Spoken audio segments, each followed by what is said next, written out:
everybody, welcome to the Ike and Larry Show. It's a show where we talk about the paranormal and whatever else we decide to talk about. This is episode 2. Thank you for watching and listening to the first show. Pretty good turnout, I thought. Got a lot of questions. Yeah, so Larry, how's it going? Not bad. Weather's pretty good down here in Vero Beach, Florida. I think the high is getting up to the mid 70s today, and a little bit of rain, but it's actually really nice here. Not to rub your nose in it. I know it's cold in New Mexico. I hope you get a sunburn on your nose or something. Oh, nice. I just pulled stuff on my nose there. It's actually pretty nice here today. What was a couple of days ago, we were down to 1 degrees and then -1 degrees. That's when a big cold front hit, and it's supposed to hit again Friday, so tomorrow. So today we're in our 50s. Yeah. Oh, that's not bad. Yeah. It's not bad, except for the wind is blowing like 40 miles an hour, so it's really more like 30s. I don't do 50s well when it's raining. I don't like cold and wet. I don't mind if it's like sunny out and 55, 60, but not with rain. I just can't do that. No. Anything for 50 for us is it's a vacation. You know, I already got my shorts on and my Hawaiian shirt laying back there, ready to waiting to be donned. Anyway, so we covered a lot of stuff on our last episode. I thought it was pretty good. We had some questions, but before we get to the questions, let me just there's a couple of stories I come across that I always find interesting and I'd like to share. One of them is that Florida, your neck of the woods, Florida authorities killed an alligator that was seen with the human remains in its mouth. Oh yeah, that didn't happen long ago. Yeah, this guy's going for a walk and he looks and it's got like a torso.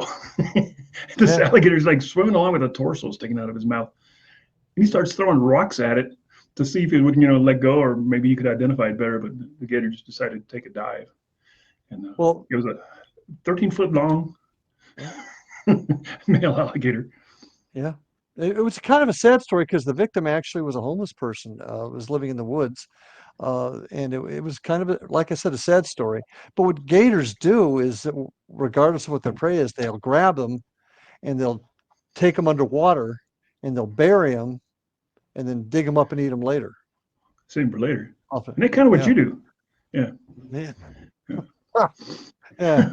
Anyway, but no, that was a very, very sad story. And we've had people don't realize you don't feed the alligators. They lose their fear of you. And once they lose their fear of you, we had another lady that was really, it was I think it was Port St. Lucie, between where we're at and Stewart. She was just walking her dog. I think it was down in the Port St. Lucie, Fort Pierce area. And this gator comes up out of the water and starts for the dog. I think the woman tries to turn towards her and the gator took her out. What about the dog? The dog actually survived. Yeah. But don't feed the alligators, folks. You don't want them to lose fear of you. If they lose fear of you, you become lunch. So this was down in Tampa. And I was in Tampa. Oh, it's probably been 8-9 years ago. We tried our best to find a gator. We couldn't even find one. Well, my kids were young. I'd make them splash around in shallow ponds and stuff and pools, hoping maybe to draw some attention, but couldn't find anything. I didn't think gators were real. If you get Higgins near the water, you'll find out real quick. My Higgins ain't going nowhere near the water. Yeah, no, he's too sophisticated for that. Yeah, little dogs. Only if it's bottled water, Yeah. Anyway. Second news story I have real quick is, I don't know if you heard about this one, but the owner of a funeral home in Colorado Springs, people were complaining about a bad smell. This is a small building. I looked at the pictures. It's like a 2,000 square foot house, which was a funeral home. People walking by kept complaining about a really foul smell coming from the place. So the police got involved. They've ended up doing a search warrant. 200 bodies in the house. Nobody was getting buried. He was just stockpiling them in the house. He was piling them in the closets, and they were everywhere. Could you imagine a house that small? It's the average size house, and he has 200 bodies, and he was charging these people. It was one of those places that had natural burials, so they were claiming that they would let you naturally decompose instead of pumping you full of formaldehyde and stuff like that, which is legal in Colorado, except for you have to be stuck in the ground within 24 hours because obvious reasons. Yeah. But this guy wasn't sticking them in the ground. He was just charging like top dollar and sticking you in the closet somewhere. So, and these people are living in that house with all these bodies. There's a place you You should go know, investigate. yeah, and I hope he went to jail. All these years of being a cop, nothing surprises me anymore. I mean, No, the depth of inhumanity in humans is just yeah. un, un, I, I've gotten to know the owners of the funeral home out here that I used to work with, and they're a different breed. The funeral directors, I mean, it's a job. I'm glad they have that job. I couldn't do it. mm, But they certainly are a different breed. To them, they deal so much with death every day. I don't think it's any different for them than going to a no, drive-up store and buying a burger. and we get the same way. We've actually investigated some funeral homes. My team, FBP, Florida Bureau of Paranormal Investigation, and we've always found them to be active, frankly. It's weird. I've So, asked. See, I had a friend. He became a police officer. His dad owned the funeral home, and when he was like 6 or 7, 8 years old, he was already helping his dad mm, doing the embalming process. And wow. I'm like, then he knew all the names of all the tools and stuff, and I'm like, that's insane. I'm like, what happened to all the bodily fluids? He goes, there's just a drain in the floor, and it just goes right into the septic tank. I'm like, oh my god, isn't it like a biohazard or something? He goes, eh. But totally nonchalant, And then his other brother, he's also an embalmer and he's also a makeup guy, the makeup artist. So he Wow. fixes them all up, and I'm like, I couldn't do it. That's insane. And I asked him many times, ever experienced anything weird? And he, very very religious people. So if there was something weird, it was just ignored. Like they always had an excuse for anything weird that would happen. He said Well, they've had there's people twitch, foot come flying up yeah, in the air, that kind of stuff. yeah. I was just going to mention that there's stories of suddenly, I guess, muscles contract or something. The body just sits up. Whew. Hmm. Yeah, yeah. So not my kind of job. No, but like you No. said, it's great that somebody's able to do it because it's needed. So, Yeah, well, somebody has to do it, and yeah. apparently it's very lucrative. So it's almost like the funeral homes is almost like a monopoly. And even though they Mm, change owners, the names stay the same. It's weird. mhm, It's hmm, there's a lot of money involved. I used to know a driver that worked for Batesville Casket Company, and I think Batesville was over in Indiana, Illinois, somewhere. That's where they made coffins. And this guy yeah. would transport them all over the country, and he just truckload full of coffins everywhere he went. And I'm like, Jesus, how's that for a Ah, living? well, like you said, somebody's got to do it. I think I could do that. I wouldn't be too bad driving around a truck with a bunch of coffins in it, but Yeah. maybe get in a wreck and spread those things all over the place. No thanks. So we had some questions on our last video. Yes, we did. Let me put on all these glasses so I can hide behind my microphone here. Must be tough getting old. Yeah, Oh, there you hell yeah, go. it is. Rancid Channel 3206 has a lot of questions. I'm just going to answer a Harry couple of Ransom. them. Yeah. And one of the questions I seen, I can't find it now, but he asked, one of the questions was for you and me both, is being in law enforcement, have we ever worked with people that had any paranormal experiences? We'll let you go first. Uh, yeah, Gare. I mean, Gary's a great guy, by the way, and had some great questions. Yes, it's funny because when Ike and I first got in this business, you didn't talk about it. You may discuss it with your zone partner, but you didn't talk about stuff that happened to you.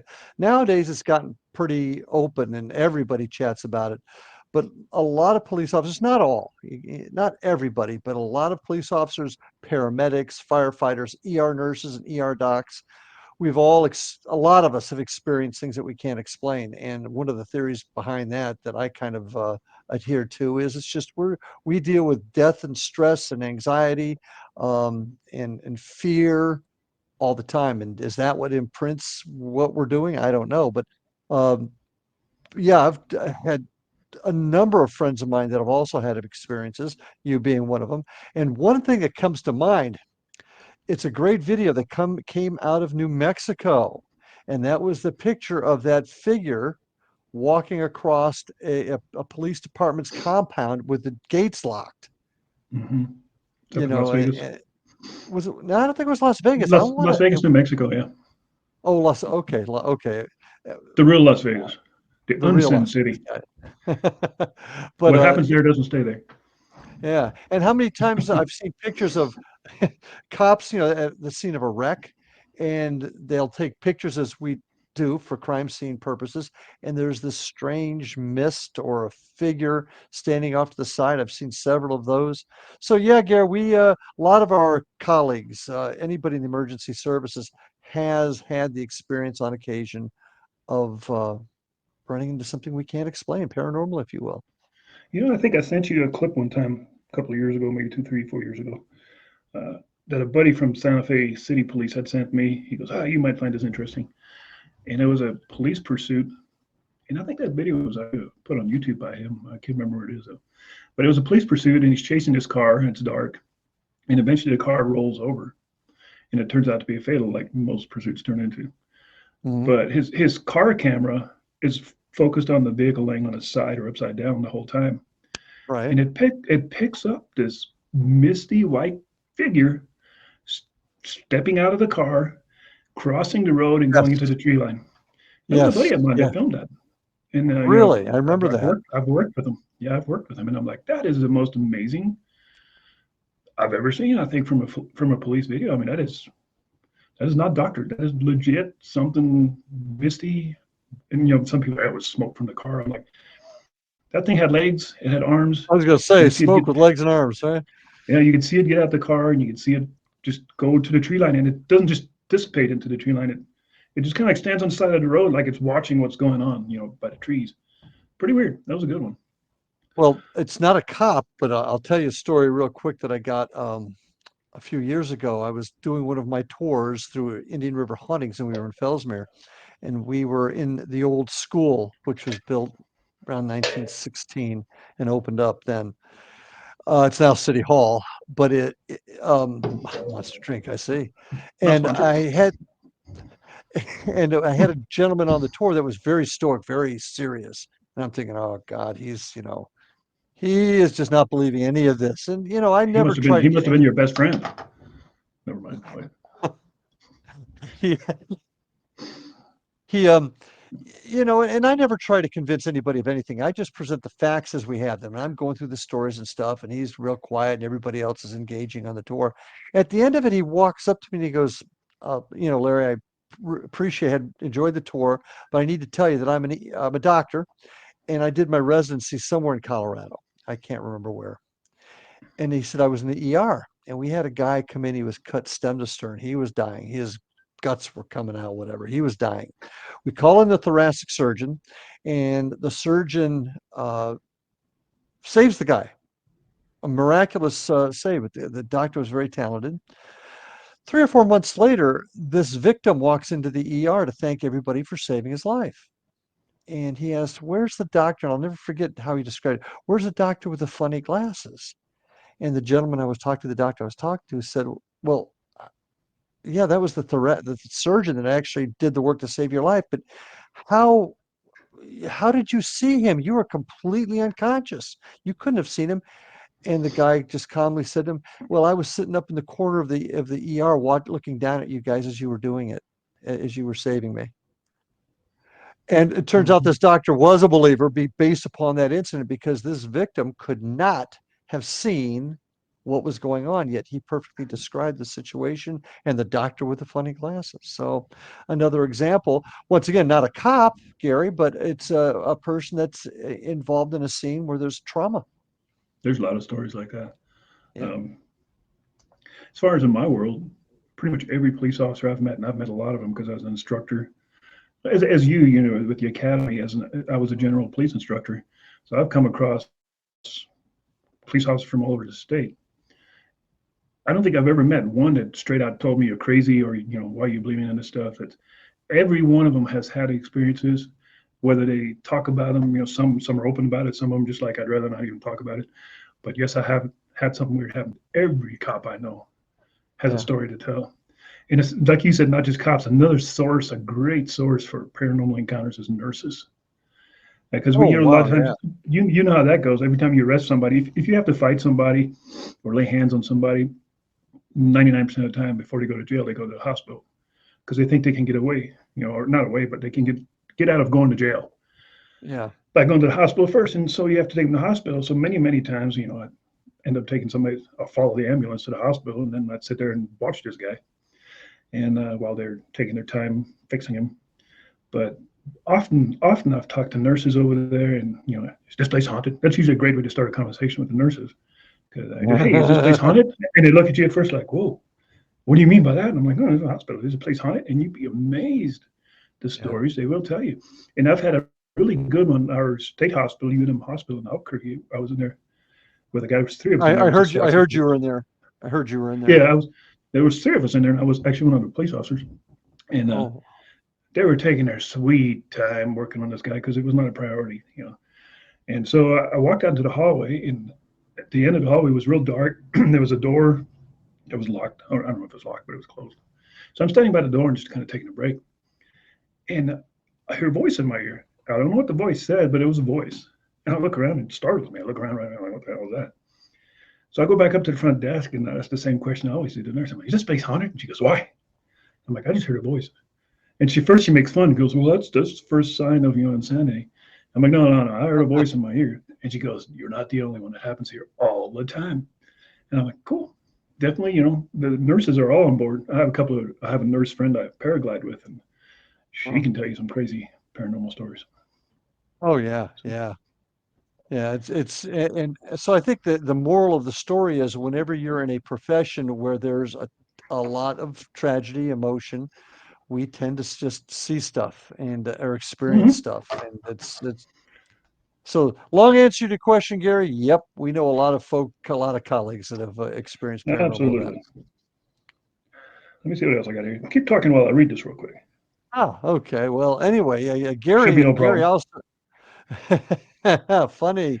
Gary also talks about having had some really cool underwater paranormal experiences. So, Gary, we'd love to hear about that a little bit. We'd bring it up on the show because doing paranormal investigation underwater, being in Florida, is something we are working on trying to figure out how we can do that in a safe manner because we got shipped. Our area of Florida, for example, is known as the Treasure Coast. And that's because of it's one fleet of treasure ships from 1715 in particular, but we have thousands of wrecks off of our shores here and all kinds of crazy things. Hey, the Bermuda Triangle's right off our shores too. I thought So, they called it I, Treasure Coast because of you.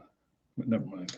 well, I am yeah, I'm not even going to go there, but it's a underwater paranormal investigation is something we are working on. So if you got some thoughts, some experiences, love to hear it. Actually, that's pretty interesting because it's a whole different medium. You know, Oh yeah, the sound travels differently. Everything happens differently in water. And light's different. yeah, I yeah. mean, everything is, and it's there are some people that are working on it and trying it now, but sorry, I bumped the camera there, but Thought you had an earthquake. yeah, but it's the methodology has not been perfected. So we're interested in getting involved in that. So Gary, want to hear those thoughts on underwater paranormal experiences you've had. Now, you being in Florida, you should be pretty astute when it comes to diving, swimming, and snorkeling and all that stuff. I mean, you got water all around you. I think I would nominate you to just go out there and do some tests. With or Underwater without oxygen. underwater dowsing rods. Try that. That's not as crazy as it sounds, really. It's not, Well, depending on where you're at. If you're not in a heavy current area, it's all possible. See, we got to quit saying it can't be done just because we've got to experiment oh, and absolutely, try and figure these things out. absolutely, So, absolutely. so what else you got? Well, besides you doing some underwater dowsing for our next episode, oh, next questions were he has a lot of questions, and He's an I don't want inquisitive to just guy. I don't want to just focus on him. You He know, is other from the people. Isle of Wight in southern England, I might add. So he's a. British. Do you need a bigger magnifying glass to read that, Ike? Oh, you're just a funny guy. Come on now. Uh, he talks about parallel universes, which we were talked about last time. Right. Um, which I'm a believer in also. He says something about here. This is kind of interesting. He goes, I always used a column of air experiment as an example. You get a ruler and a newspaper. Put the ruler on the edge of the table, lay the newspaper over the ruler, leave the area undisturbed for 1 hour. Return later, approach slowly. To, to smash your hand, the ruler will break due to the pressure of column of static air above it. I don't quite get that one. Your physics say that's not possible. Let me see. There's something missing here. Return later, approach slowly. I think it's supposed to be then smash your hand, and the ruler will break due to the pressure of column of static air above it. Oh, okay. I see. Not quite I there. think, yeah. I have to try it. Interesting. Yeah, have to. We'll try that one, Gary. So it's He very has a. true. There's another one here. Very true. If you said in the 1950s you could have a face-to-face video call, you would not believe it. Although technology or industry engineering in the last 2 centuries excelled. Uh, yeah, Well, I think we really covered that the last show. It's just amazing going from ox cart to supersonic aircraft, in just a space of 160 years. It's just amazing. And it's not once right. again, we got to ask the question: how did we get the technology suddenly? Yeah, who are these So geniuses that came up with this stuff? That's what I want to know. Because it wasn't me. good I insight, haven't though. come. Good insight. I haven't come up with anything new that would, Yeah, be considered a breakthrough in technology lately yeah. since yesterday. It's in, but it's interesting. We equipment wise, there's so many things that used to be done back in the day before paranormal investigation and research became What a beautiful in segue. vogue. Yeah, Yeah, thank you, that was a beautiful thank segue. I you, mean, thank you you. are a true professional. Oh, speaking of that, before we get into our topic of today, did you know that Mr. Larry Lawson has a book coming out? It's already available on Amazon. You have to pre-order it. It won't come out until May, March, or something like that. March 25th.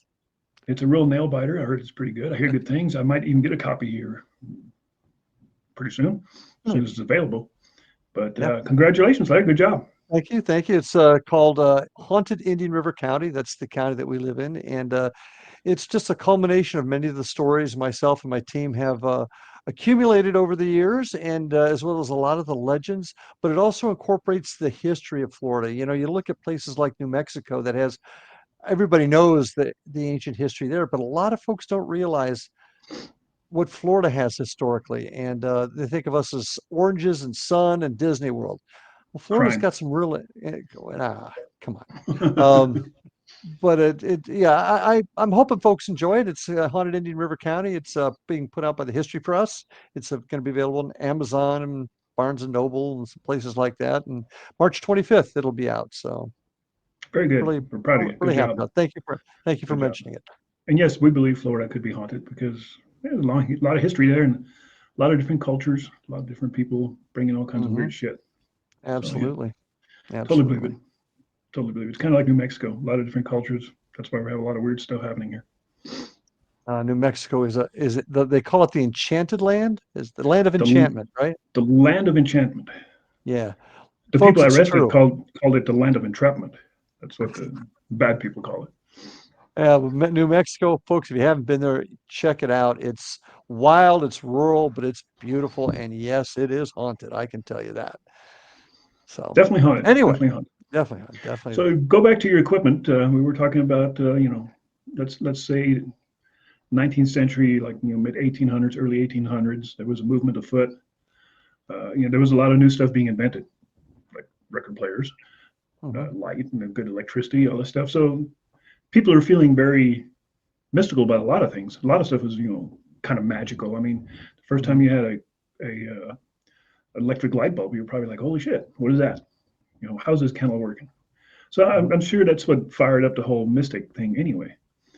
But there was a lot of stuff that was going on in the 1800s, and it started out with seances and just a bunch of weird stuff, right?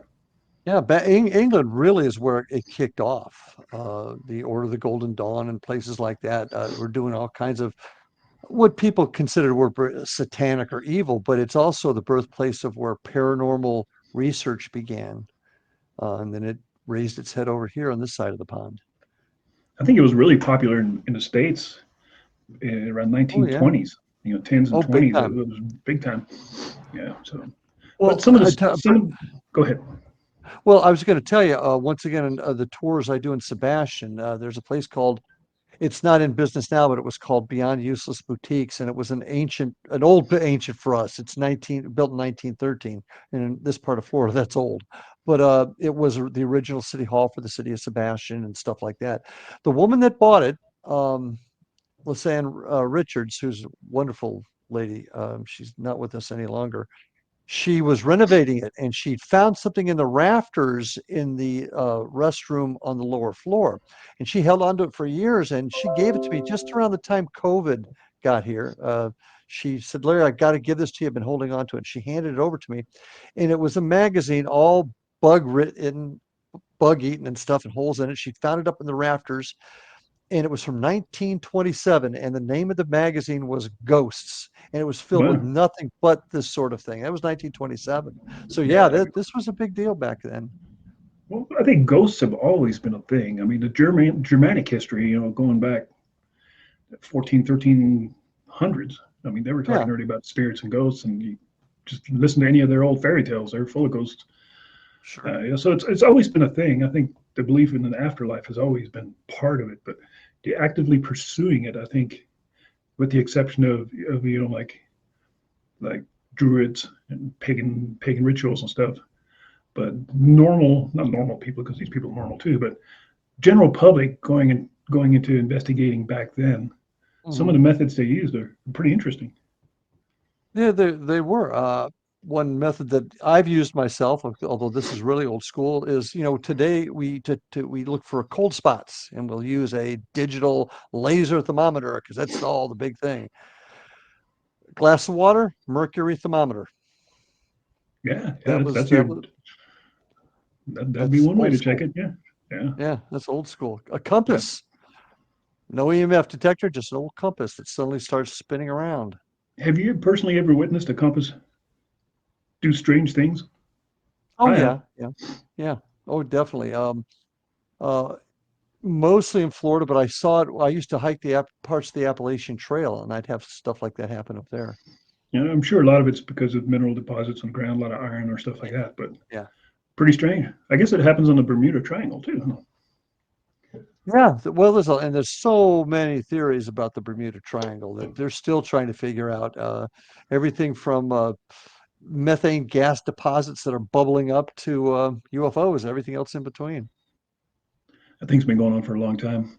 I remember hearing about the Bermuda Triangle when I was like 6 years old, living in Germany. Oh, really? That's been happening for a long time. The Bermuda Yep. Triangle. So Yeah. yeah, some of the things they used, I got a couple of notes here, like bells. Bells were real popular. They'd set a bell somewhere, and they'd all hold hands or touch fingertips and make the bell ring if you're in this room. Uh, and it still happens. The reason that sticks out to me is because some of the nurses I've talked to are hospice nurses, and a real common thing in the hospice situation is to give people a bell. You're in your last couple of days, and you're in your Mhm. room, usually by yourself, and Right. some of them are immobile. They can't reach buttons anymore to reach for help or stuff. So a lot of times the nurses will give them those little bells, and they put it on top of the bed, or near the head or something, or in their hand. And if you want something, you ring that bell, that kind of thing. Hmm. Tons of stories of hearing bells ring long after the person's been dead and removed, and the room's Wow. empty, and you heard a bell ring in that room. Tons of stories Right. like that. Yeah. So Yeah. that's No. bells. So bells go a long ways back. I got a whole shelf full of old bells here somewhere in my house. None of them ever rang Hmm. though. I've had that happen actually. My daughter was young, probably 9 years old, and whenever a lot of times I'd go on to cases that would take me out of town, or seminars they would send me to, and I'd always bring something back for my daughter. And this particular time, I brought back a bell. I can't really remember where it was from. I want to say it was Washington D.C., but I can't remember. And Not she the Liberty she Bell. no, no, but I think it now. No, I don't think it was a replica, but it was just a tiny little thing. Um, that's Philadelphia anyway. Uh, My bad. Libertyville. So yeah. Anyway, uh, I heard the bell ring one night. Ding ding ding ding ding. Woke up. That's interesting. didn't think too much of it. Got up, I looked around though. I found the only bell in the house was in my daughter's room. She was at her mom's at the time. Uh, so she wasn't there. And I found the bell on her headboard. I rang Oh, it. I said, see. "Oh, that sounds real film similar." Well, time passes. Maybe a week or two later, ding, ding, ding, ding, ding, ding. I get up. I'm like, "What the heck?" My wife turns to me and says, "Did you hear that too?" Hmm. Yeah. So, and it never happened again. But the bell rang, and there was only one bell in the house, and it was in Ashley's room. So, Those are great experiences when more than one person all look at each other. I'm like, holy oh crap. yeah, I yeah. told you, or I've said this on some of my interviews. Back when earlier days when I was doing a lot of prospecting, I'm pretty sure I brought a dead prospector home with me because there was a time in my house where a lot of weird stuff was happening. The TV was turning on and off, which was really cool. That happened twice. But one day we're all sitting in the kitchen and we're making dinner, and I can't remember what we were making for dinner. It doesn't matter.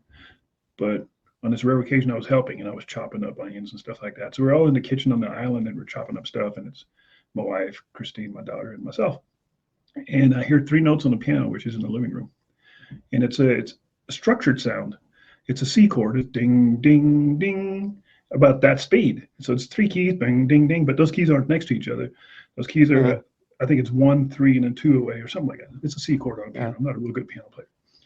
But we look at each other because we're all three just like, what the heck? My first thought was Higgins is on the piano, which would be very weird, but I guess Higgins it is could his happen. dog, by the way. Yes, yes.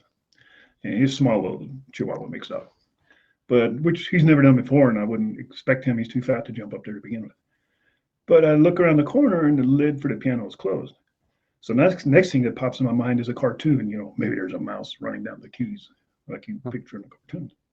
Well, that's totally impossible because with the lid closed, there's probably an eighth of an inch gap between the keys and the inside of the lid.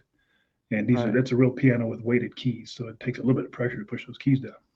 So we all heard it, not really sure why, but it was a group encounter. All three of us heard it. We all looked at each other. I immediately looked around the corner, like, what the hell? Something's playing the piano. That was about the same time, within like the same couple of weeks, as our television turned on and off by itself. We're in bed, and I got this pretty good sized flat screen TV in my living room, and my wife Debbie wakes up and she goes, "Hey, did you forget to turn the TV off? And it's so bright it lights up the whole house." I'm like, "No, I never turn. Why would I leave the TV on?" So I go in the living room, and the first thing I think of is once again Higgins. I'm always blaming Higgins, thinking maybe his fat butt rolled over on the remote control or something and turned the TV on. So the first thing I look for is the Oh, remote control, and it's up on the counter. So like, no, Higgins didn't turn the TV on. So I turn the TV off. We go back to bed. I'm thinking that was weird. And probably about 20 minutes later, Debbie wakes me up. She goes, "The TV's on again." I'm like, "Oh hell no! This is like the Conjuring house. What's really going on?" So I get up, walk into the living room. I turn the TV off again. Yeah, it never came back on. But how cool is that? I mean, that's the kind of stuff you only see in horror movies. It happened to I, us I, twice. here's one for you along those same lines. And I think music is an important part of what we look at in paranormal investigations because music keeps coming up. We were the team and I were in a place called the Paradolia Brewery. Now, the Paradolia Brewery is in Sebastian, Florida. And this story's in my book, by the way. And it was the first time we'd ever been in there. We had an issue. The gentleman, Pete Anderson, had opened, he had a brewery somewhere else, and he moved it into this new building that was built in an old 1959 U.S. post office. Looks like your typical, you know, cookie cutter post office type of building. And before the post office built anything there, the land had been vacant. We've checked the records. Nothing had ever been built there before the post office put this down 59 or 60.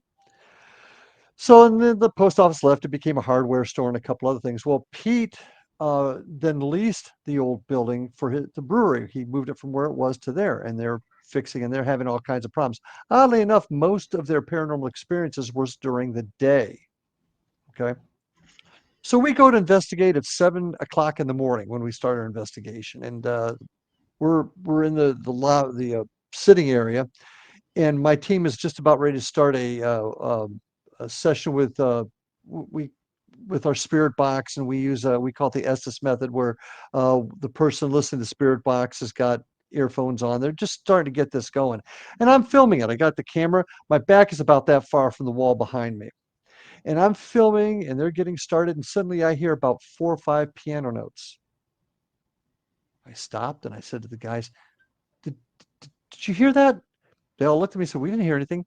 You did not hear piano notes? No, we didn't hear anything. I said, well, and I rewound the videotape, not just audio, but videotape. And it was about 6 piano notes when I rewound it and Nice. listened to it again. Now, right behind me in the wall was a ukulele. So, I strummed it. Could that have been it? Nope. I mean, there's a big difference between a ukulele and a piano. But once again, music. Now, here's the interesting thing. It was a post office. It's the only thing that's ever been there besides a hardware store. No piano's ever been in that building. So where did this sound come from? My Music. theory is well, music. I'm a big proponent for music and sound waves. I've said that before, Mhm. but Yep. I've always said that spirits can be transient, and because we've been to many places, investigated many places that are brand new, that are haunted as Yeah, hell. it's the I think land. yeah, it could be the land, or they're just moving about. I'm not really sure. And the big question I always get is, why do you guys always hunt at night so you can hide all your fakery? I'm like, no, I've caught as many EVPs or seen as much weird shit during the day as I have at night. The big difference with night is what happens when it gets dark to all of us. Our senses get fine tuned. Our natural instinct to be more cautious. We listen. We look around more. We're much more cautious. That's why at night you're going to see much more.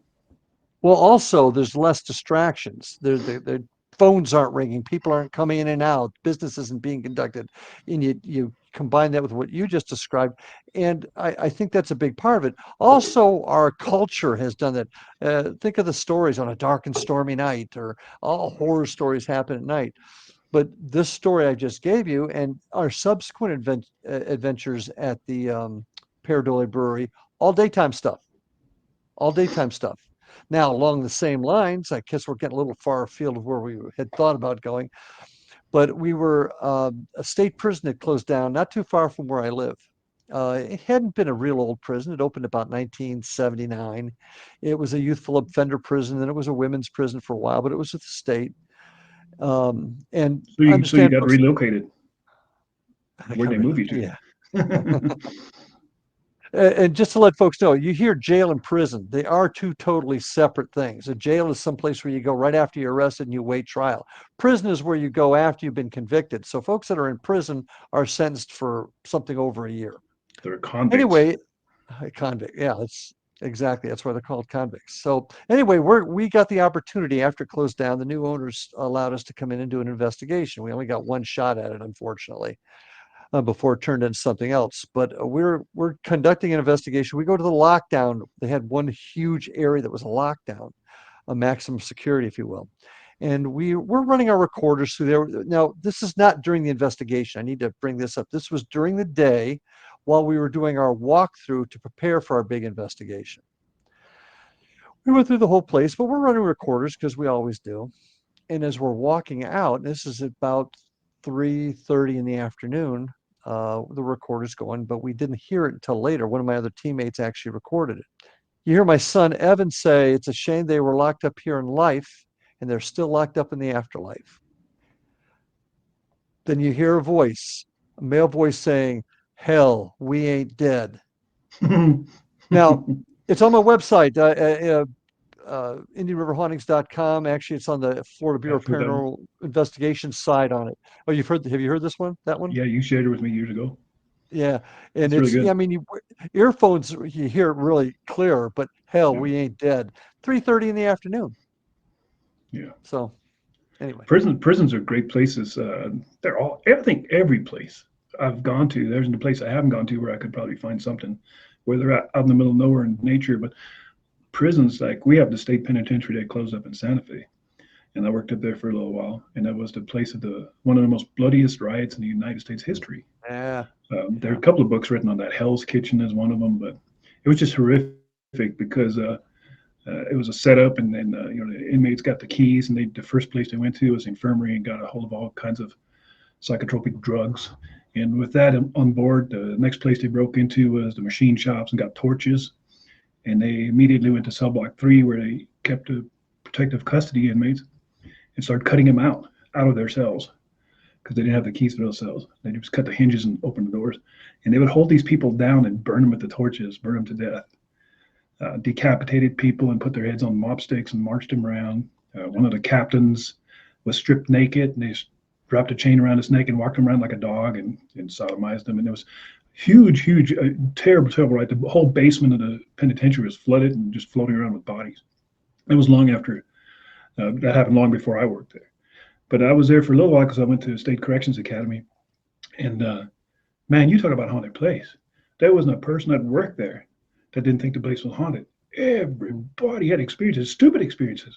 Like you go to the bathroom and they had like a communal bathroom for the employees. And there, I think it was 5 stalls, kind of like a restaurant situation, 5 stalls next to each other with little dividers in between.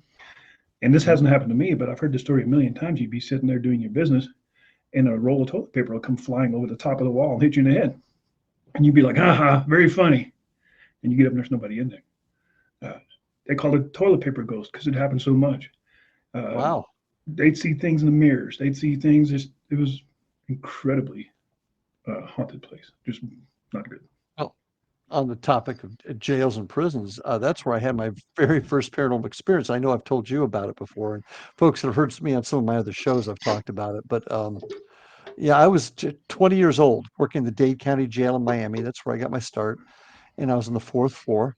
And I was in the control booth. And how our jail was set up is control booth was locked, secured. You had a lobby in front of you, elevator right in front where they took the inmates in and out to go to court or whatever.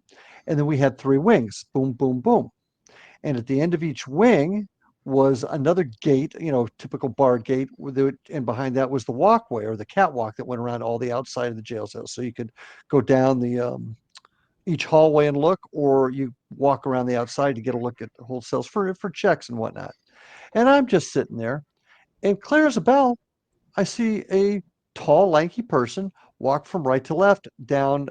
And why they did this, I don't know, but it was A wing, C wing, and B wing. So it was straight in front of me was C wing, and don't ask me why that was done. And I saw a person walk by on the catwalk, and I hollered to the 2 guys behind me, "Hey, lieutenant's on the catwalk." I thought it was the lieutenant coming up. Now, the only way you could get up there was that elevator that was in front of me or the stairwell that was right in back of the control booth that, you could only get to, from the control booth. LT walked up to catch us sleeping or whatever. I don't know. So they went out the back. One went right, one went left. They went all the way around. They came back. Lawson, there's nobody out there. Well, there was nothing wispy or ghostly about this figure. It was a solid figure. I can still see it in my mind's eye today.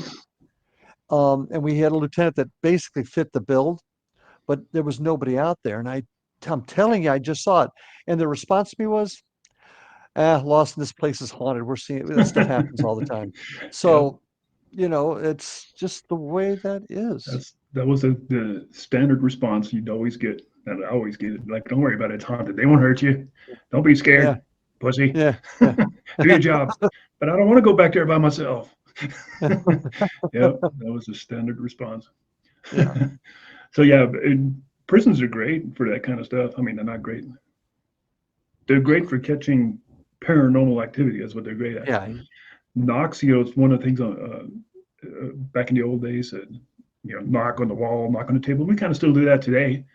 And interestingly enough, somebody got debunked pretty bad for faking their knocks. They were able to pop their tendon on their ankle. I can do that too, but not on demand. I can do it occasionally, but this person could do it on demand. And he'd generally wear boots or tight-fitting shoes, and he would pop his ankle, and it would sound just like a knock. And and you couldn't quite tell where it was coming from, and it was responding to questions. It was an intelligent knock, and this couple went to some pretty big shows, television shows, and all kinds of big YouTube channels, and it turned out to be fake. I'm like, that's horseshit. But yeah, well known, if memory serves. I've heard the story. It's well known paranormal pair also, yeah. But knocks, we've all heard them. Oddly enough, they're always in threes. I don't know why, but I've heard them in the jails I've worked in. I've heard them in the prisons. I've heard them in some of my investigations. I've heard them in this house. Oftentimes, when you're doing an investigation and you're just real quiet and you ask a simple question like, "Are there any spirits in this house?" Knock 3 times or knock, and many times you'll get a knock. So Or knocking, the old shaving a haircut, bump, bump, bump, bump, and then it responds bump, bump. yes, We've had some luck with that too, over the years. Table tipping, that's another great one where the tables would lift up. An old way of conjuring the spirits, as it were. And most of the time, and I think this is where we get our biggest rap in the field, is back in those days, there were many folks that managed to fake it, like the yeah, trumpets flying around and stuff. yeah. Somebody always had strings or something, and it was Ectoplasm. pretty, yeah, which was looked like cotton or something like that. Yeah. Um, but I think that's really kind of what's hurt us today as far as the credibility of the field, because those folks back then faked it, and they didn't have the technology we do today. So the faking was really, really It was crude. crude, but Yeah, also convincing yeah, in many cases. Some people were really good, and in many cases, it was probably legit. It's just it got overshadowed by the fakers. and it always does. Yep, it You know, always does. So, other what other old equipment? We were kind of got off topic on. scrying. What is So scrying? Can you? scrying. Uh, What is scrying? Staring into a mirror or a bucket of water or any kind of pool of fluids or liquid. Mhm. I don't know who said that. If you stare into the well long enough, the well stares back. Um, Yeah. but yeah, there's something about mirrors or reflections that goes back a long, long, long ways. I mean, it's hypnotic. And if you ever set up a bunch of mirrors and have them face each other, there's a name for that. That escapes my mind right now. Mhm. But it never stops. Or point a camera, point your camera and have it record into a mirror and see what happens. After a while, it just starts showing odd stuff. So scrying Well, is staring into to clarify, it's almost like meditating, staring into a pool or like a mm, bucket of water, a tub of water. And supposedly, I've never done it, but supposedly you can see visions or something will appear, an image will mhm. appear in the water. Some of my team, it's just we like trying some of the old stuff. We're constantly coming up with different experiments, and some of my folks have been trying some of that. We at our last investigation, a place called the House of Refuge down in Stewart, an old uh, house on the beach that was used by the life saving service back in the century before last. And we tried that with a mirror, and we've tried some of the folks have tried scrying, and there's something mystical about looking into fluid. I mean, it goes way, way back, and almost like a gateway to the other side. In fact, mirrors have often been talked about as being the eye to going to the other realm. That's Yeah, why you keep yeah. hearing, and that's why break a mirror, it's 7 years bad luck, because of all the mystical properties a Mhm. mirror has. And So, water in general is always associated, or lots of times associated with the paranormal, whether it's just a creek or underground stream or the ocean. Like salt water, it iodizes the air. It mhm. has an effect on how you see or feel things. Those salt lamps, that you can buy, Yeah, yeah. iodize the air. There's something about water. I'm drawn to water a lot. It's like, give me Mhm, a creek, give me a stream. Maybe because I grew up near a stream, but mhm. I can sit next to a stream or a river, just stare at it for freaking hours. I'm like, what the hell are you Well, doing? let's look at the power that water has as a conduit, and that's why many times, and there's lots of different examples of investigations where they're getting a lot of activity near water. And to put it into real simple terms, dowsing rods. What were dowsing rods originally used for, or divining rods? They were used to find water, and Yep. they used to take a stick that was in a Y, and you'd hold it, and it would point down with water. Today's dowsing rods are two rods that cross. And My on the dad used tours, to do that. did he? Oh, Yeah, okay. living in Germany, I was a little kid, but he would break off. He said it had to be a willow branch. So he'd find a willow tree and he'd break off a branch in a Y-shaped formation. So one Hmm. forward, hold on to the two ends, Hmm. and he would just cruise all over the yard claiming there was stuff on the ground. Well, there is, and we've got some folks on our team that are expert dowsers, and there's lots of things they do with them now, but water is still a big deal.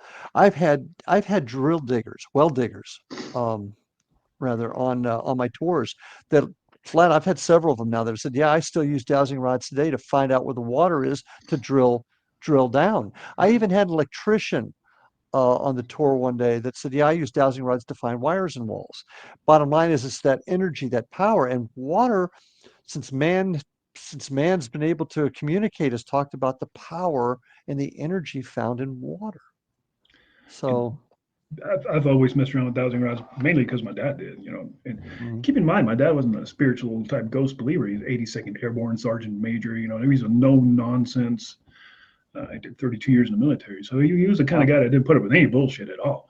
But he Mhm. grew up as a kid, he grew up in the hills of Tennessee. You know, he was a hillbilly for sure, with like 17 sisters and brothers. So somewhere along the line, they learned how to douse. And lived Uh-huh. 17 sisters and brothers for real. Oh, you're not kidding. Oh, geez. No, for sure. You know, but yeah, they were poor hillbillies, and that was something they learned, I guess, from their parents and their parents, and who knows. Predominantly German. They were all German immigrants. Oh, But really? yeah, but dowsing rods. If you want to see if dowsing rods really work or not, electricity. They work with electricity. Uh, I can take mine and I can hold them, and if I walk towards my meter outside, like the fuse panel inside the house, they will uh-huh. cross every single freaking Single time. time. Yep. And when we're on our tours, a lot of times we'll break out the rods to let people experience them along with our K2 meters and stuff like that. And we'll take them to a meter at one spot and watch them how they cross. Now, last summer we did a Paranormal 101 class, and it was designed to teach people how to use the equipment and what the theories were in the paranormal and whatnot. And one of the experiments we did to show people how it worked was we took a power cord and we covered it up, and we covered the Hmm. whole area up so that the people couldn't see exactly where they were at. And they would, as they walked towards the wire, you'd see the rods, and all the students did it. The rods would cross as it came over the wire. So there's no question about it. Energy, frequency, vibration, all of those things are an important part of paranormal research, and it's not new. And what's And great, I what's mean, great, what's great about this is something anybody can do. Listeners, viewers, if you doubt us or me or Larry, you know, get you a coat hanger, two coat hangers, snip yeah, them in half and bend them in an L shape. Put yeah, each one that's in all your you need. hand, hold them real loosely, and cruise around your neighborhood, your yard, your house, and you'll be amazed. There's certainly energy that goes through it. And for ghost hunting, I've used them a lot, and I've had minimal, probably I can't even think of a decent result I've had, because you're always wondering, like, well, did I move them? Did I not? But Oh, for they definitely work. Maybe I'm just not in tune with them, but simple to make and something you can try at home really quick, and yeah. you'll see what we're talking about. Well, your dad said he used only willow, but the truth of the matter is you can use any material. Now, Yeah. we've had tremendous success with dowsing rods. We videotape everything, and we have other pieces of equipment out there. And I would take too long for me to tell you the successful things that we have. Bear in mind the dowsing rods moving themselves because of exactly what you said. They're held by humans. If you don't have any um, extra evidence to go along with it. You cannot positively say anything with just dowsing rods, with the exception where the water or electricity is. But we've had tremendous success when it comes to dowsing rods working with other pieces of equipment going off, including spirit Collaborating. boxes Yeah. and what, yeah. And it's really amazing. Now, how does it work? We talk about rods moving to the energy.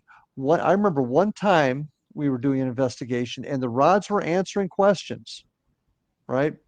And we do a couple different variations. We'll take sometimes two people and put them back to back so they can't see each other, and then ask the question and watch if both rods react. Well, we actually had something suggest that they were actually taking their fingers and moving them. I don't Mm-hmm. know. I don't know if that's true or not, but certainly we. And I'm a cop, and you know how cops are. Give me fingerprints. Give me blood type, and give me something I can put Yeah. the criminal. I can't explain some of this stuff.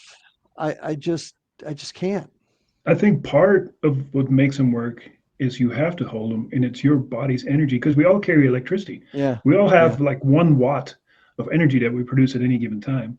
Now, if you're Mhm. living in the city or in a house and you have carpet, your body's full of electricity. And I've done these experiments many times. Once again, it's something you can do at home. Yep. Yep. You can go Absolutely. to Harbor Freight and buy a multimeter for $6. They're really cheap over there. Multi-volt meter, $5, $6. That's all they cost. Take it home and see how much electricity your body's putting out. At any given time, it's 1 volt, maybe a little more. Depends. If you rub your feet across the carpet, it'll be higher. But Mhm. the steady norm is around 1 volt. Now, if you take your shoes off, you take your socks off, and stand outside on dirt, anything that'll ground you and check your body, zero goose egg. You've just released all your energy into the earth. It's Mhm. a bizarre kind of cool thing to know that you can do this. You can ground yourself touching metal pipes or anything outside that's on the ground. But you're Mhm. running around with a ton of electricity in your body that you probably weren't meant to have in your body. But because we wear synthetic socks and shoes that are insulated, it keeps us from being grounded with the earth. Sounds kind of woo-woo, kind of hippie, but we're not as grounded as we used to be. You know, when we spent more time Yeah. outside, we touched things outdoors, we would always be grounded. We'd always take our electricity and release it. Mhm. So many times now, especially working in an urban environment or city, you're not grounding at all. You're constantly walking around with a continuous state of electricity running through your body. Well, let's take this a step further with the electricity in the body.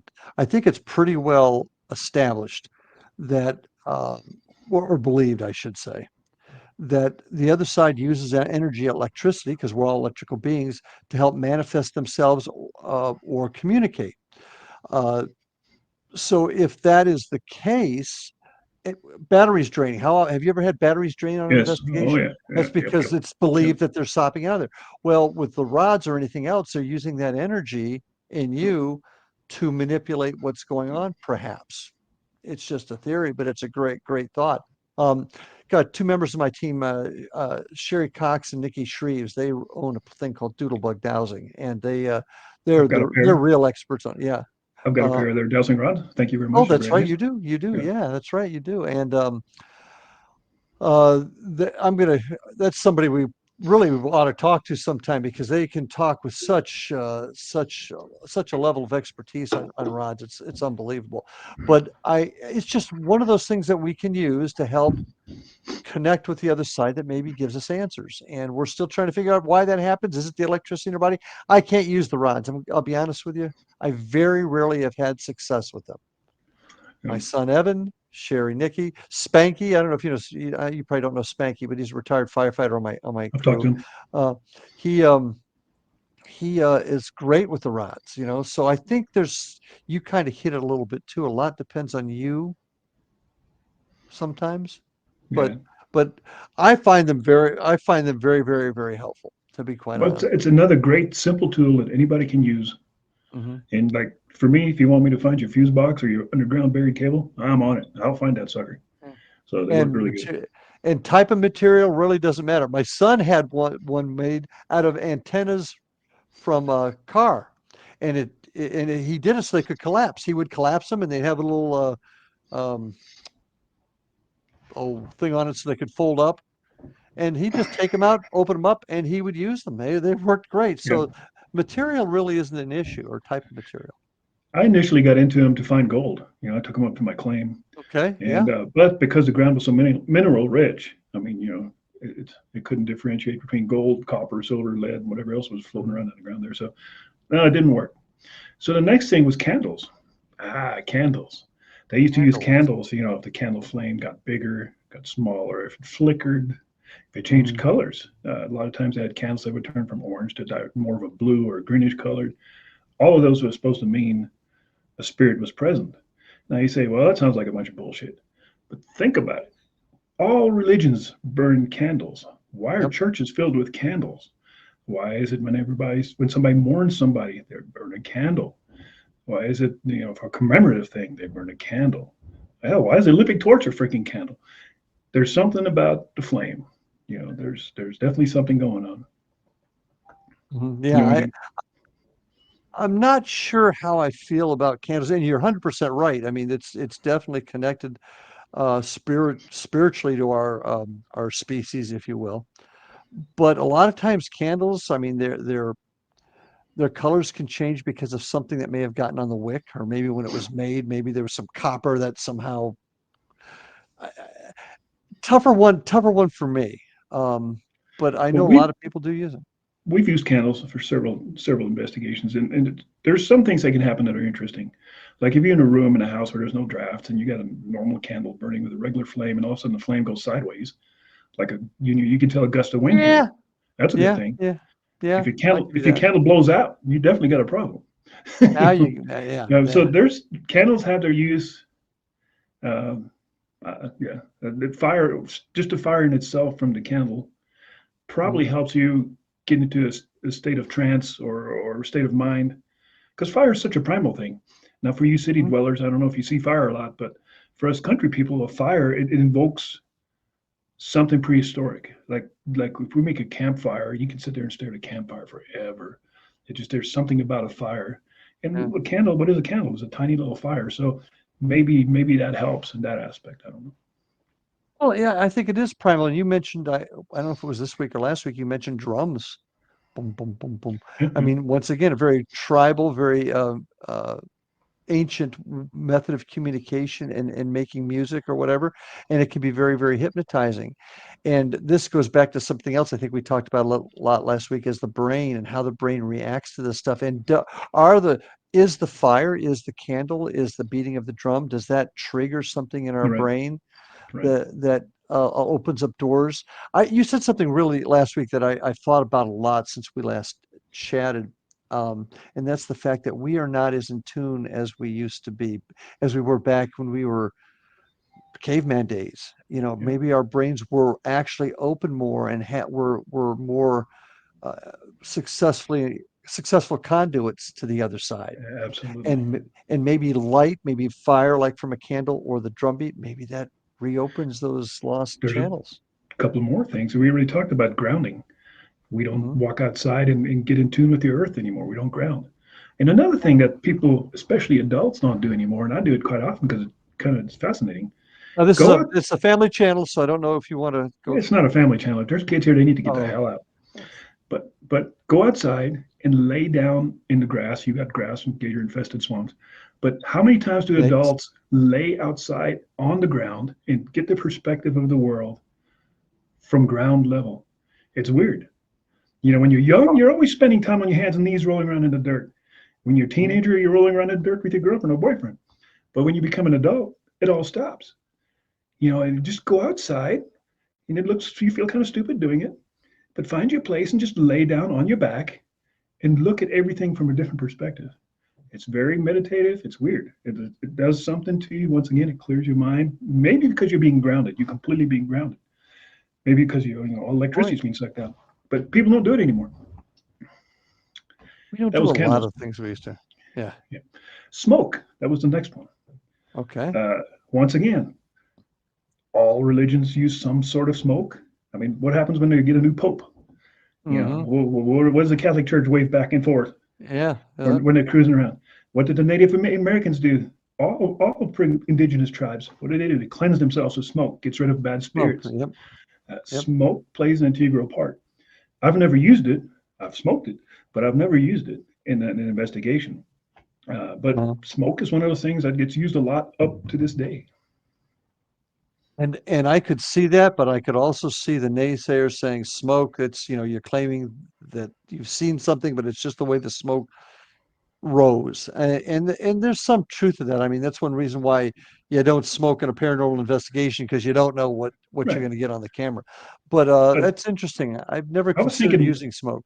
I was thinking more of not using smoke as a sign for to see something different, more as a cleansing device. The Wicca tradition. Well, What do they sage, use? yeah, Sage. okay, Who yeah. everybody uses sage nowadays. Sage is really popular. You can buy it everywhere. Sage your house. What's the point of sage grows in my yard? I live in the desert. I got sage everywhere. I Ah, can just go out there and break a couple of sticks off, and you're telling me if I light these things on fire and squirt it around the well, house, I've got an issue with that, and I'm going to piss some people off with this. But oh, there's it's so about many people time. that, yeah, I know. Well, some people grab sage, and I get kind of frustrated with folks that sometimes they mean well, and sometimes they just are trying to be something they're not. But they'll cleanse a house with sage. How many people, and I am not one of them, I don't claim to be, know exactly how to use sage properly and how this using this smoke to cleanse something out? What kind of training do you have? What kind of study have you done to figure out how it's supposed to work? So I've got an issue with saging, and sometimes, frankly, I think saging can piss off the spirits Absolutely. if not done properly. I totally agree with you. But first, an announcement. If you want sage, I live in the desert. I'll send you a bundle, free shipping, probably $5. Scam, Get a hold of me. scam, scam. No, it'll be real sage. Yeah, It'll be well, real sage because I got sage everywhere. But no, anyway, No, you're right. There's certain things that can probably make things worse. If Yeah. you're saging, if you're praying and you don't go to church and follow the religious book verbatim, not as you read it, but as the way it is written, and now you're in a place and you're praying like, please leave me alone, you're probably making things worse. Because if there's something on the other side, it knows exactly what a half-ass you are. And now because things are getting bad, you're like, oh, please help me.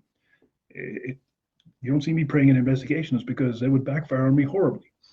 Now, see, I'll disagree with you a little bit there. And this is just maybe my background. I think praying, if you're sincere, if you're just doing it because and you never prayed unless you're scared, I can see that a little bit more. This is just my opinion, but I think if you're sincere, it can help. But I see that as a little different than waving sage around. That's just my opinion. Yeah, that's if you're just showing up with sage and you have no experience with sage, you don't even know what it was Yeah, used for. I put that in the same category as if you go to church once every month or once a year and you consider and yourself claim to religious, but you're not. But now you're in a yeah, situation and you're throwing out the Lord's Prayer. yeah.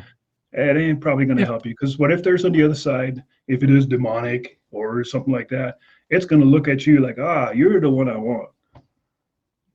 and I can see that. I think the mindset of the person saying the prayer is really important. I think if it's sincere and it's done like, I'll be honest with you, on my team, we say a prayer before we begin, we say a prayer at the end. That's Okay. good. And that's If something you're we going do to, every time. if yeah, if you stick to that and if you're a religious group and everybody's on the same page, that'd be awesome. If I was in there with you, I'd probably be the guy catching on fire. They're like, what happened to Ike? His head's on fire. Stand over there, Ike. Yeah, just stand over Put put him there. out. Put him out. He's on So I fire. mean, but see, and this could lead us down a whole nother rabbit hole of discussion. But I think We'll this move on goes with what we along. got going here today. That's another Yeah, day. So the yeah. next thing is spirit boards, and the Ouija board, Ouija but boards. we call them spirit boards. They go back a long ways. The Germanic people, with their runic stones. Hmm. That's pre-Christ days. Uh, they had rune stones back then already, and But the Ouija board itself is actually a new invention. It was a yeah, game. that's Parker Brothers. Yeah. But there's been similar things to it. Ouija Well, it was Parker pattern Brothers got the after. Right. idea from Yeah. somebody else Exactly. because, like I said, the rune stones were basically the same thing. They had either bones or rocks, and they carved their runic symbols on there, the Germanic runic symbols, and they would whatever method they used, they'd toss them out there and ask the spirits to respond. And that goes way, way, way back, way pre-Christianity. Oh So yeah. spirit boards have been around. Have you ever messed with one? When I was a kid, I won't touch them now, but that's just my personal preference. I know folks that do. Um, uh, Now here's a question for you. Ouija. What does that really mean? What does that say? Do you know? Sounds French to me. We, I think it's ja. Ouija. Yes, Ouija. yes, yes. Ja in German, we in French. Ouija, yes, yes. Ouija. Oh, okay. That's it. Makes no sense, but okay. But yeah, I've messed I around with never Ouija make boards. sense. I've got Have them you? all over the place. Yeah, I've got them hanging on my wall. I've got a Ouija board. Have you seen my school desk? I got a 1940s, early Yes. 50s school desk with a Ouija board on there. Uh-huh. Yeah, yeah, Pretty you cool. showed it to me. Yeah, Yeah, that is so cool. Um, I've messed around with Ouija boards. And once again, it's one of those devices where if there's two people involved, you always have to assume the other person's pranking you. So we've actually had success where the planchette was moving, mhm. but you can't be 100% sure if the other person wasn't doing it for you. So True, but if you don't touch it, let's get back to the electricity thing that you were mentioning. We've got the dousing rod. electricity energy in our body. Exactly. I think Yeah. that's what makes the planchette move is that energy. But if there's two people there, it's just like if there's more than two people on a conspiracy or a secret, it's Yeah. not a secret anymore. Two people involved in it, you always got to wonder, is the other And one moving it? So, there's people that have had horrific experiences with them, and they don't use them. I would never use a Ouija board. Why not? I mean, is it any different than you sitting in your room, turning the lights off, and saying, if there's any spirits in here, show yourself? It's no different than using a Ouija board. It's for some reason people equate the Ouija board as summoning something demonic. now here's another point that we may disagree a little bit on. And you're right. What's the difference between using dowsing rods and a Ouija board? And it's a fine line. I admit it. But is there anybody here with us is different than the ghost of Abraham Lincoln come forward? And the difference being is, hey, is there anybody here who wants to talk as something from below? I'm summoning you. And I think from a Yeah. spiritual angle, there's a difference. Maybe Well, not much, but you're talking about the Ouija board as a conjuring device or as a summoning right, device. right, But you right, can do right, the right. same thing without a Ouija board. I can sit here Sure. and turn the Yeah. lights off and say, I Abraham Lincoln, get your ass in here. I need to see you. That kind of Yep, thing. you're right. So You're it's I, a little I bit. totally agree. So spirit boards, I like them. I don't use them because I don't think they're really effective. I would rather have Mhm. some rune stones or something like that. I'd use that for sure. Next thing on my list was pendulums. They go way back too. Yeah, Pendulums, they do. because they do pendulum dowsing. That goes right in line Mhm. with dowsing. Oh yeah. The Oh same yeah. thing, except for they use a pendulum device. And last episode, I talked about my weird encounter as a child in Germany with the pendulum with my mom's ring Yeah, out the there. ring. Yeah, yeah, yeah, yeah. That was 1976 probably or somewhere in there. They knew about it. They knew how to use it. So pendulums, I'm going to start using them because talking about that our last episode, rekindled my thoughts on I should probably try using a pendulum. Hmm. I think one time we used a pendulum at a police station. That was me and a bunch of cops, and we were sitting around trying to do the same thing because we thought a police station, not the sheriff's department, but the police station, had some weird stuff going on. But nothing happened. But pendulum, uh, it can be something on a chain that you move. And once again, it's so easy to, it takes your body, maybe your body's electricity that makes it move it, but Hmm. it's so easy to make it move undetected. You watch a lot of shows out there, and these people use pendulums, and they're like, it's making a circle, but you can see his hands doing tiny little circles. I'm like, yeah, that's why it's making a circle. But is it making a circle because you wanted it to make a circle, or is it because Ah, something is power of making the it? brain. Yeah. Power of the brain. We've done some experiments, and we haven't had a lot of success with it yet, but we're working on it.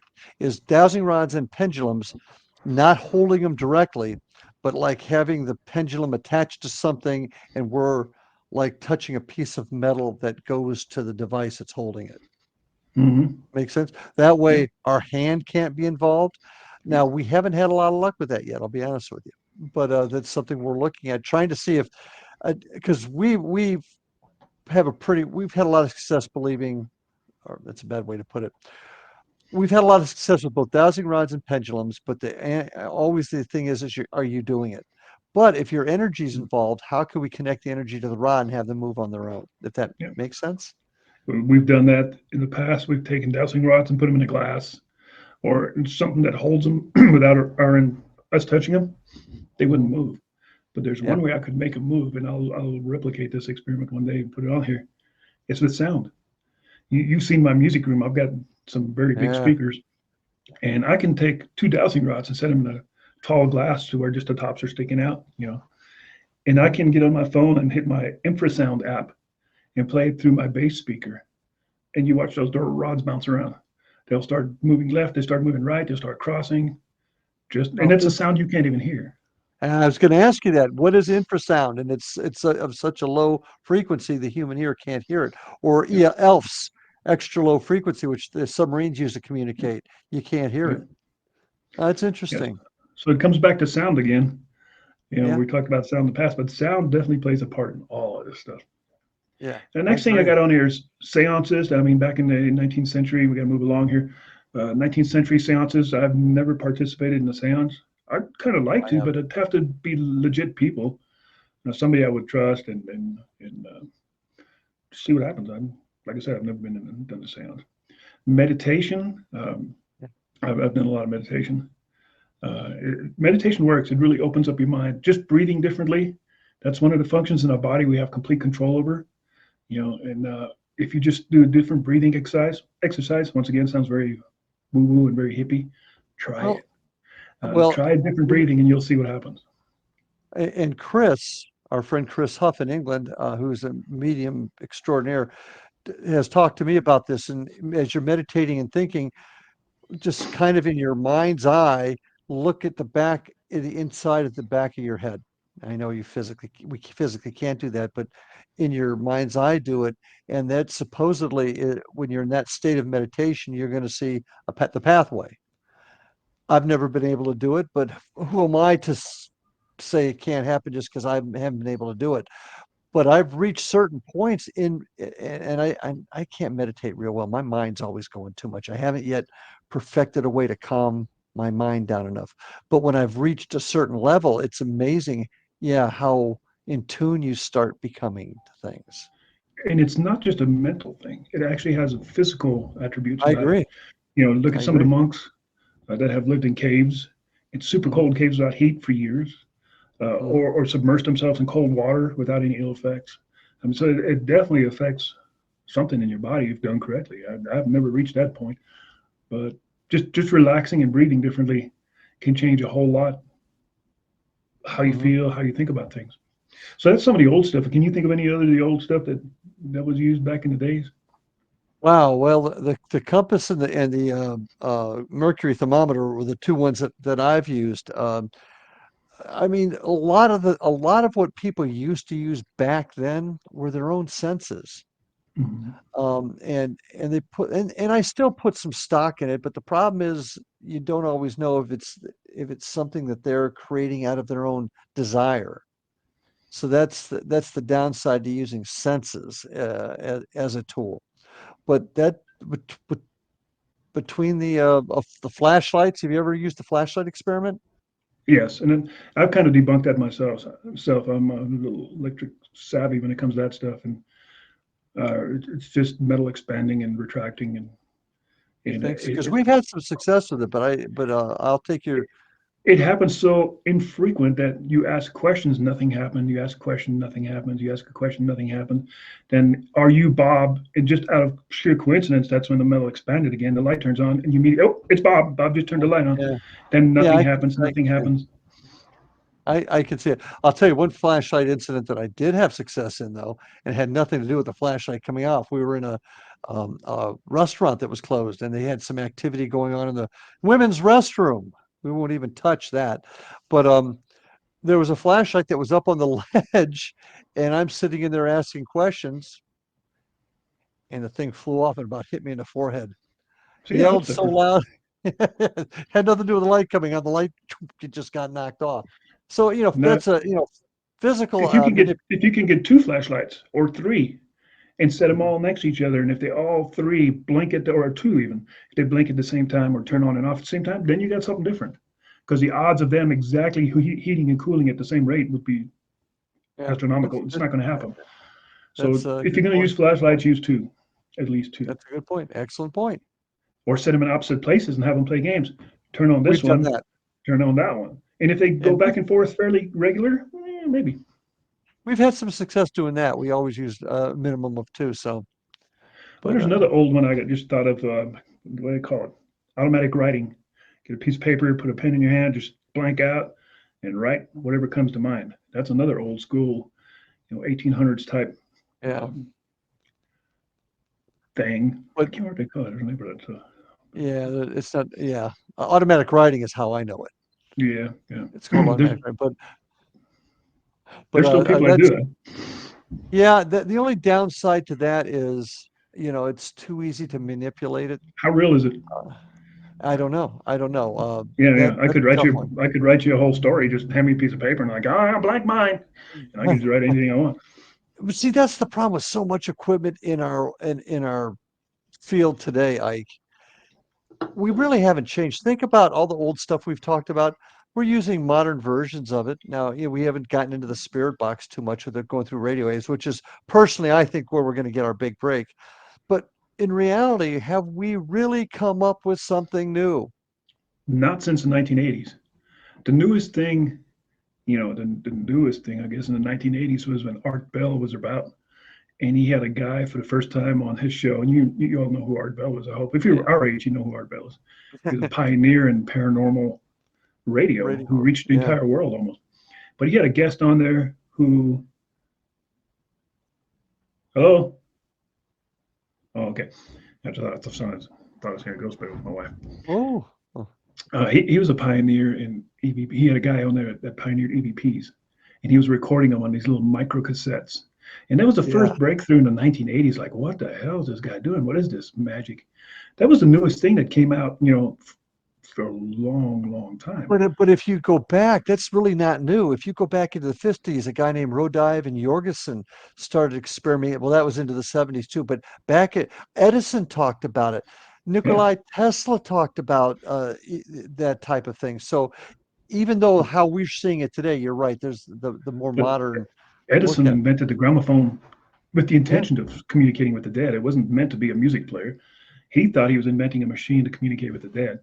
But I yeah, think it was Art Bell, because he had such a large audience, he brought it to light. Until then, nobody really knew anything about EVPs. right. And then the big theory was they only work on analog tapes. You can't catch an EVP on a digital recorder. It has to be analog. Bull, bull, Now, well, I've caught hundreds of EVPs on bull. digital. What is odd, many times I will catch an EVP on my recorder, but not on my camera, although my camera is much more sensitive and it might block it out because it's so damn sensitive. Let me tell you a quick story on this one. We're doing a tour in Fellsmere. My older son Ryan was taking one of the groups, and he was about ready to go into the original bank in Fellsmere, closed in like 1924 or something. And Evan had my other son had a group in there. They had some things going on, and they exchanged information as Evan left, and Ryan was about to walk in. And I observed this. Ryan had an Apple. Another guy in the group had a Samsung phones. Okay, and they're both recording at the same time. Ryan asked the question, is there anyone in there that would like to talk to us? Actually, we just walked in the building. Is there anybody here that would like to talk to us? Both phones picked up Ryan's asking the question, okay? But only on Ryan's phone did you hear an answer. Well, of course. See? Yeah. The phones are next to each other. This one got it, this one didn't. Now, I mean, folks can say, yeah, well, no, we weren't making it up. It happened right in front of Yeah. us. How could That's it that. happen on one phone and not the frequency and vibration, Yeah, calibration of it? that's definitely a fact because Yeah. it's happened to me hundreds of times. The camera I used to do my videos is a pretty good camera and I have really good sound equipment and many times it catches nothing and my phone catches it or my Mhm. my digital recorder catches it. So there's definitely something to it. It makes no sense at all. Mhm. But that's there, going back to kids try this at home. Uh, Anybody can get an EVP, and that's one of the best for me personally. And it's just mind-bogglingly Agree. amazing. You've gotten Everybody some has good a ones. everybody has a smartphone nowadays. There's free recorder apps. Just go to your Play Store if you have an Android and download a free recorder. And Mhm. whenever you get this weird feeling, something's tingling, something's not right, so you don't feel something's right, just for shits and giggles, turn your damn recorder on. 99% Agree. of the time, you're not going to catch anything, but there's going to be that one time where you're going to like, what in the hell was that? And that's going to change everything you know. I mean, it's going to be different. I agree. I totally agree. So recorders, I love recorders. We're talking about the newer equipment now. EMF meters, I've got several, two, three probably. Mhm. EMF is a fickle thing because EMFs are virtually Miss, everywhere. hit and miss. We Yeah. have between the radio stations, the television, the Wi-Fi, and cell phones, and everything else that's going on, your computers, your laptop, everything's Anything that emitting puts EMF. out yeah, everything. Yeah, everything. So unless you're now, I've seen cases, and it's happened to us where my EMF gauge has actually responded intelligently, which is weird. If you Answering set it questions. Yeah. if you set it someplace and it hasn't gone off at all for the last 15 freaking minutes, and you haven't changed anything about the environment, and you ask it questions and it starts responding intelligently to your questions, that's actually happened to us. So there is That, something to it, but once again, it's electricity. It all comes yeah. back to electricity again. Yeah, and we've had some success with that too. One hint, folks, if you're interested, you've got your K2 detector. That became famous when the ghost hunters investigated the Sharon Tate murder house and LaBianco murder houses in California. This is early 2000s, and this is where you first saw this famous K2 meter that detects EMF. But one thing you might want to remember, if you've got the EMF detector, you turn it on. There's one light that shows that it's on. If on the bank of lights one light after that comes on and stays steady, you can guarantee it's man-made electricity that is coming through it. We're looking for Absolutely. bursts, boom, Yeah. boom, where nothing really stays on. If you get that, you might have something. But if you got one light past that on light staying on, you know it's man-made. Yeah. For you people listening, EMF, electronic magnetic field, electromagnetic Yeah. fields. Once again, if you get an EF meter, you can buy them pretty cheap. Really? Great. $50 now. That's nothing to you, Larry. Come on. Well, that's Jesus, true. I'm 50 so bucks. You filthy spend rich. that much, spend that much in fast food in Florida. Well, you know that, but that I'm gonna jump in here. That's the one thing that I find disappointing is for people that want to use equipment. So many in the field have made it almost cost prohibitive, and it's Yeah. sad. Now, granted, there's research and stuff that goes into it. I get it, but it's expensive. Yeah. But if you have an EMF meter, a great little experiment to do is if you're in an office that has neon lights. When I worked at the Yep. district attorney's office, I always have my neon lights off, and I have one of those banker's lamps on my desk that I kept on. And everybody's like, "Why do you always keep the lights off? You're always sitting in the dark." I'm like, "Do you have any idea how much EMF comes off of these lamps?" And I brought my gauge to work, and it's mind-boggling how much neon lamps just radiate you with electromagnetic field. Yeah. Go near your television. Television's another good one. Your microwave. I mean, there's EMFs are everywhere. There's tons of them. But Yeah. once again, you want to be in an environment, set a baseline. Let's say there's only one milligauss of EMF in this vicinity right now. It hasn't changed in the last 20 minutes, and you start asking questions, and suddenly it jumps to 9 or 10. There might be something to it, as long as somebody's not faking it, because it's really on these ghost shows. It's really easy to fake. All it takes is somebody keying up a microphone, a walkie-talkie, or sending a text on their phone. All of those send pulses of EMF. So if you're legit and you're not a faker, they can work. But once again, it's really easy to fake also. Agreed. Structured light devices, We use SLSs and that. all those. Yeah, I like I it. can't afford it. They're too expensive for me, but I'd give it a try. We have gotten some amazing stuff on it. Now you got to know how to use it because you don't want it to map a coat a Yeah, coat coat rack rack, or something like that. Yeah. Yeah, because and there's ways that you can do it, but I've had a lot of success with the structured light One sensor thing I've camera. read about them is if you really wanted to catch something legitimately on an SLS device, is don't hold it in your hands. Set it down stationary to where it can move. If it starts structuring or if it starts filling in something while nobody's holding it, it's probably legit. As long as you have it in your hand and you're moving it, the computer inside is always trying to find it because it comes out of a game. So it's always Yeah, looking for a stick figure, and everything you can turn into a stick figure if you're moving your device around. So set it down and there's see what happens. there's truth to that, but I had one case where I was going up the stairway of an old house and I had something standing there, and then one of my teammates came by, it went away, but then it came back, but now it's behind the banister and you could just see it crouching down. It was Yeah. wild. We've had some really good success with them. Like I said, And there's I some would people, try it. yeah, some people just absolutely debunk them, but when you can show or you can see that there's nothing else it's mapping on, it can be some good stuff. Well, the debunkers will debunk anything, so it doesn't matter This what is it true. is. This is true. So like I said, I would try it. They're still kind of pricey. If I could find, I can't remember what game it is. They've become kind of obsolete because people buy them and turn them into SLS devices. But Yeah. so I've found some used ones out there on like Craigslist and stuff. And they want like $300 for a 20-year-old game because it's really a 20-year-old game that's converted into an Yep, SLS. that's what it is. That's what it is. So polter pods, all the vibration sensors. Yeah. I don't have any. Well, I might have one. I have an Actually, EDI. handy. Yeah, Yeah. they're handy. I mean, once again, easy to trip.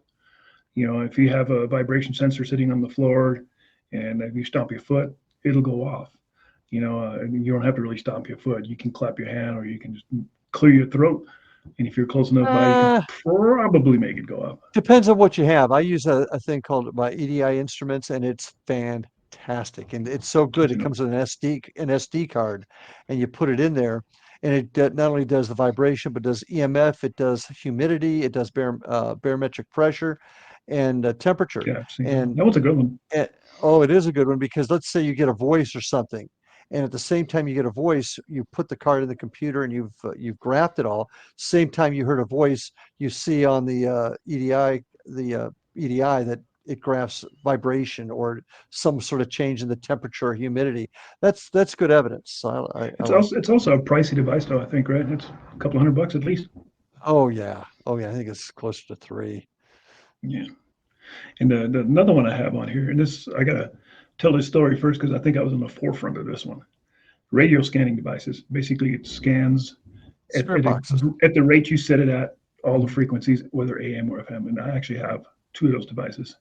Now, before going any further, long before those devices came out, I was probably a cop for 3 years, 4 years.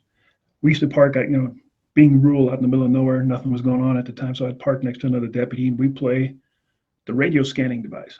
So you would, on your car's radio, you would just hit down scan, like we're looking scanning for radio stations. And if you keep your finger on there, we'd just keep scanning, scanning, scanning, scanning. And you'd ask it a question. So the guy next to me in the car would ask a question like, are there any spirits in this neighborhood? And I would let go of the button. And obviously it would stop at the next radio station. But whatever it said, and many times it was completely irrelevant to the question we asked. It was so bizarre. And then basically we were doing the exact same thing that these things are doing now. And you turn up the clock 20 years, 25 years. My best result I've had, and I have a SB9, I think it is. Yeah, SB9. This looks like a little transistor radio. It scans AM, FM, and it has 2 channels, so you can scan them both at the same time. But that's 11. You got the 11 then. The 11. I got the Spirit Box 11. Yeah. And Christine and I were out at the Gold Country place. It's one of my IDK videos. It's actually on there. But I was using trigger objects and I had a little vial of gold that was mined out there. And I brought a shot of whiskey because I know the miners love their drink. And we're out there, I set up my cameras and stuff. We're getting ready to shoot an episode, and I filmed it. I managed to catch it. But I turned this thing on, and it would just scan, scan, scan. There's not a whole lot of radio stations out there, so for the most part, it would just scan. And I held up that little vial, and I said, what am I holding in my hand? Clear as day, gold. And now, what are the odds of hitting a radio station that just happened to say gold when there's barely a radio station out there to be reached to begin with? At that specific time. That was amazing. I became convinced of them. This is years ago. A group that we did some work with, War Party Paranormal out of West Palm Beach, brought them up to Fellsmere, and they brought in a portal, which is a very expensive scanner of sorts that goes through radio frequencies. And you'll see them in some of the shows, and they were showing it there. And we're in what we call the choir room in the old schoolhouse, and we're going through it, and we asked the question. How many of us are in here? 5. How many of us are in here, including you? 6. Okay, coincidence. What are our names? We got some names, some matched, some didn't. And I'm getting cocky now because I'm thinking this is not working. This is not real. What city are we in? Now, bear in mind, and folks, you don't know the area, but Fellsmere is in the middle, and nobody knows where Fellsmere is. It's a tiny town, 5,000 people, very rural, very rural. And the portal's going, what city are we in? Fellsmere. Now, if it would have said Orlando, West Palm, Melbourne even, it would have made sense, but Fellsmere. So I'm like, okay. I wait about 2 or 3 minutes and I said, what town are we in? Damn it, the thing didn't say Fellsmere. And that's when I began really studying, and that's why I'm a big believer in instrumental transcommunication, which includes EVPs, spirit boxes, the whole 9 yards. Interesting stuff, and we've gotten some good stuff off of that. And we do a thing called the Estes method, where one person's wearing earphones and is plugged into the spirit box, and they can't hear the questions because they got noise canceling earphones on in another room, and we're asking questions, and it gives the answers. Yeah. So I'd like to try that. Yeah, I've never tried the Estes method, but you see it on television a lot, and the first thing that always pops to my mind is fake. Fake. You hear exactly what the hell I'm saying. So I'd like to try it now. You, of course, I believe you, but what I see on television, to me, it's it's sensationalized, and I think it's fake. Well, it's television. I get it, but I'm going to tell you, my friend, it works. I'm telling you, it does. And those radio scanning devices like the SB11 and stuff can be incredibly frustrating. I've had mine probably 2 months, and that damn thing never said anything relevant to anything I was doing. I'm like, this is not working at all. And out of the blue, I've probably had 4 or 5 good results out of that thing now. And it's like, right? Sometimes it works, sometimes it don't, but it's just another tool in a toolbox, that makes no sense. If this thing worked on demand or every time we tried it, then shoot, it would, we wouldn't have issues of people not believing it. They talk to us when they're ready for us to hear them. Especially I've said this a million times with EVPs, probably 80%, of my EVPs have been unsolicited, where I have not asked questions or looked for a response. I wasn't even considering talking anything. It was just popping out, saying something. Many EVPs I've had were joining in our conversation while I was talking to somebody else. That happened a lot in the police world too. I'd be talking to another cop and we'd be recording, and because we always had our body cams on in the later days when we had body cams, and all of a sudden there'd be a third voice chiming in. So that's some of the new equipment we have. I hope you enjoyed this episode. I think we're going to cut it off. It's been an hour and 36 minutes and 39 seconds. Are y'all awake out there still? I hear crickets. Yeah. I think they're all asleep. Hope you enjoyed the show. Next week there'll be another topic and another bunch of nonsense of just chit-chatting. Please comment on the videos. Let us know if you want anything different. Like I said, we'll take your suggestions into consideration. Maybe not, maybe we will, doesn't matter. But let us know what you think. We're going to keep going with this. We're going to go for 25 episodes. So, and Larry, got anything to say? No, just once again, check us out. But IDK Paranormal, one of the best YouTube channels out there. So I suggest you check that out. Thank you. You can also check us out at on YouTube at Indian River Hauntings. That's the @ at Indian River Hauntings 2341. You'll see some of our videos out there. Website Indian River Hauntings, and email, or I'm sorry, IndianRiverHauntings.com if you want to. Are you spirit talking? I'm spirit time, must be. Or I've had too many spirits to talk. One of the two. I don't know. I will put a pinned comment, the first comment in the video. I've never done this, but I hear people do it. I'll pin it and I'll put all our information on there as far as emails and websites and stuff like that. So it'd be easier to find us if you want to find us. If this show can only work and it can only get better if you participate. So let us know what you think. You better start participating. Yeah, Gary's out there. Gary Ransom talked to us. So thanks, Gary. Yes, sir. Appreciate it. Thank you very much, Larry. Anything else? Nope, I'm done. Anything else, Larry? Okay, stand by.